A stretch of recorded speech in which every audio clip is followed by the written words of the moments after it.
रासपाको पतन त सुरु भइसक्यो, किनभने म यतिमा खुल्ला च्यालेन्ज गर्छु तपाईँलाई, धनुषा क्षेत्र नम्बर 1, 2, 3, 4बाट एउटा पनि ठाउँबाट रासपा जितेर आउँदैन, म ग्यारेन्टी भन्छु तपाईँलाई। किनभने त्यहाँ मान्छेहरूले देखे होइन, रासपा पनि त्यही पुरानो दलभन्दा पनि बत्तर भयो क्या। गुड मर्निङ, नमस्कार, प्रिय स्पेसल छ गाइज। एकदम सही भनिस् कलौटे, रासोपाको पतन सुरु भयो। रासोपाले गर्दा मिडिया चलिरहेछ, रासोपाले गर्दा राजनीति तात्तिरहेको छ, रासोपाले गर्दा सामाजिक सञ्जाल चलिरहेछ, रासोपाले गर्दा झोलेहरूको रोजीरोटी चलिरहेछ। त्यही रासोपाको आशा र भरोसामा सारा नेपाली जनता ठुलो आश बोकेर पछाडि पछाडि दौडिरहेका छन्। अनि तँ भन्छस् रासोपाको पतन सुरु भयो।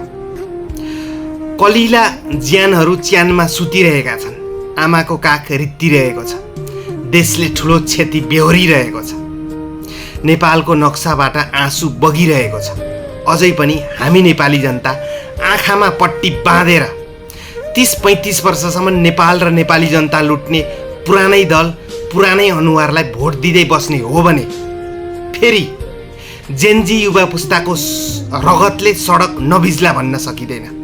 त्यसै कारणले अब भावनामा होइन, विवेकले सोचौँ, डरले होइन, साहसले उठौँ, पुरानालाई होइन, नयाँ रासोपालाई रोजौँ।